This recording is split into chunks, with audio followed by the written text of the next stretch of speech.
What's up guys, and welcome to today's video. We're going to be talking about weaker muscle groups, aka those muscles which just don't seem to grow no matter what it is that you do. And I'm going to try and help you guys out today because I get this question asked a lot. It's very frustrating. People are like, Mike, I'm doing everything you're telling me to do, but I still can't get this muscle to grow.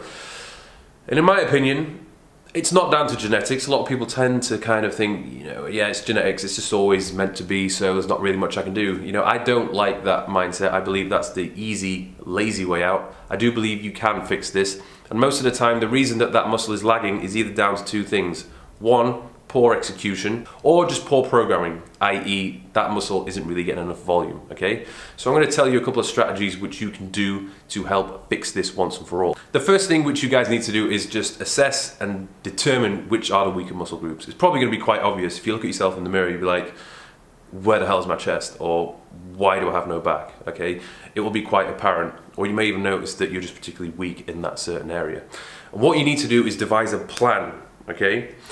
When it comes to a muscle group, I would say realistically you should be training that muscle twice per week. That is the bare minimum. And what I would do, when you've got your training split sorted, you're looking at your training program, I would advise that you train that weaker muscle group first in the session, okay? So whilst you're fresh, both physically and mentally, you're going to be able to put all of your concentration and energy into properly executing that exercise. And it is going to take a hell of a lot of concentration because you're trying to establish and figure out how to engage a muscle which you technically haven't really engaged before. It's almost like you're a blind person walking around in the dark trying to feel something which you've never felt before, look for something you've never felt before.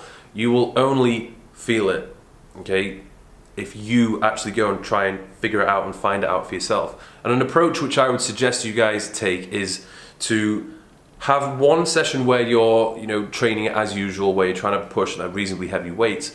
But I think you should dedicate a specific session per week, which is a practice session, okay? So look at your physique, determine which two muscle groups are your weakest in terms of the mind-muscle connection and just overall volume, which is lacking, in proportion to the rest of your physique. And in that session, you're gonna just pick those two muscle groups and go through maybe 3 to 4 exercises and just really try and practice going through the motion as much as possible. So basically just getting good at that exercise.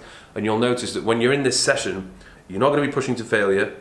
There are going to be a lot of sets, there is going to be a lot of reps. The rest period isn't really going to need to be that long because you're not pushing yourself to failure. The intensity, although it'll be high, it's not going to be as high compared to when you're training, with heavy weight. And the session should take maybe 45, 60 minutes. But you go into that session and you're like, okay, this is the practice session. I'm going to get good at doing these exercises. Okay, so one of the biggest issues people have when it comes to pressing is an inability to keep their scapula retracted. Okay, so many people, whenever they're pressing the weight up, their shoulder creeps forward. And when that happens, the tension moves away from the chest onto the front delt. Okay, I've done many videos talking about this. So what we want to do, when you go to the gym and you're doing your practice session for chest, I suggest you do a warm-up exercise. Okay, it's going to be a scapular retraction exercise. It's going to look something like this. We're going to get a bench. We're going to put it on a slight incline, so around this angle. We're going to get some light dumbbells.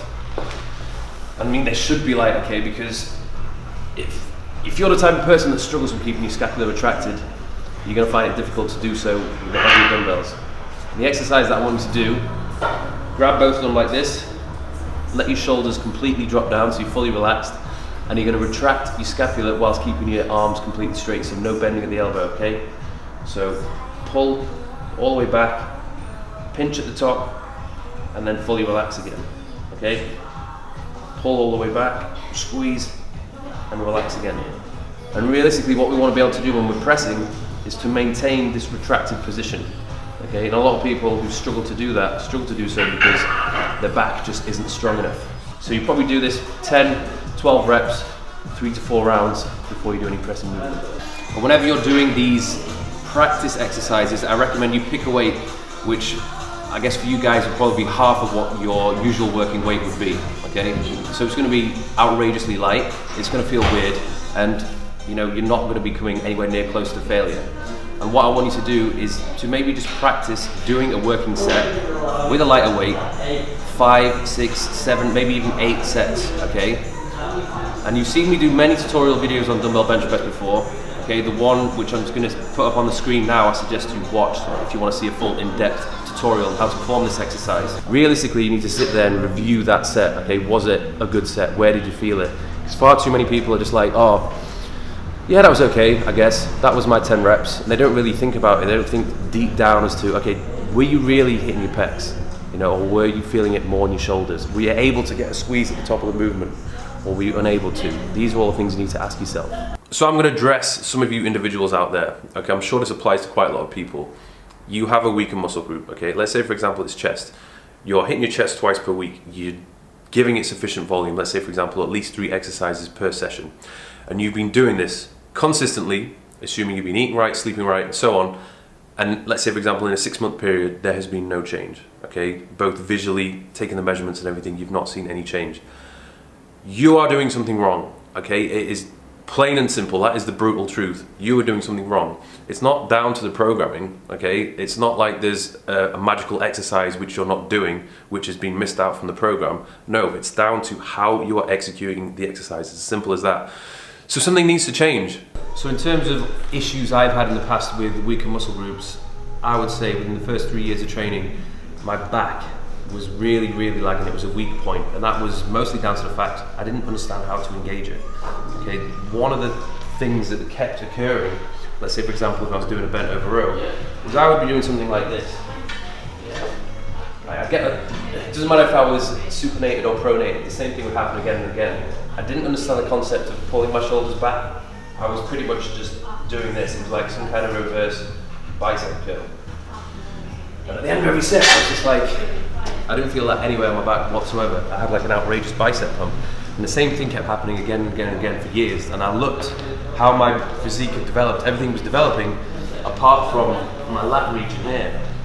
It used to really piss me off, and I didn't know what to do. Because every time I was training with my mates or training by myself, the same thing kept happening again and again and again. So what I did is I went to the gym and I would spend a full session just on trying to figure out the whole concept of rowing and engaging my lats. Now there are going to be certain circumstances where that person who does have a weaker muscle group, they can actually execute the exercises quite well. They're getting a good mind-muscle connection, but the two issues they're having, either their programming is naff, i.e. they're just not doing the right exercises, or they're not training it enough per week. There's not enough volume there to give the body a reason to actually build new muscle tissue, or they're just not training hard enough. And let's take, for example, calves, okay? There's a lot of guys out there who just don't have calves. They're just non-existent, and it's just become a bit of a laughing stock. They just kind of laugh at their own calves and like, yeah, you know, it's just, no matter what I do, I'm just always gonna have terrible calves. And I'm like, okay, well, what are you doing for calves? What's your training approach? And they'll often tell me, oh, you know, maybe at the end of a leg session, I'll do like 2 calf exercises, you know, 3 sets of 10, something like that. And I'm like, well, they're obviously not going to grow if you're doing them, first of all, at the end of a leg session when you're already knackered and you have no mental concentration left, you just want to go home. And secondly, that's just not enough volume. If it is a weaker muscle group, doing 6 working sets on it a week is just not going to be enough. So hopefully this video has been useful, guys. That would be my approach to tackling weaker muscle groups. Don't blame it on genetics, okay? You may not have the best genetics, but don't let that be a reason for you to give up and just think, you know, I'm doomed to have pancake chest for the rest of my life. You know, there is a lot you can do. You just need to be smarter with your approach and really think about what's going on in the gym. So don't forget to subscribe, check out my training programs on my website, link below, and I'll see you guys soon.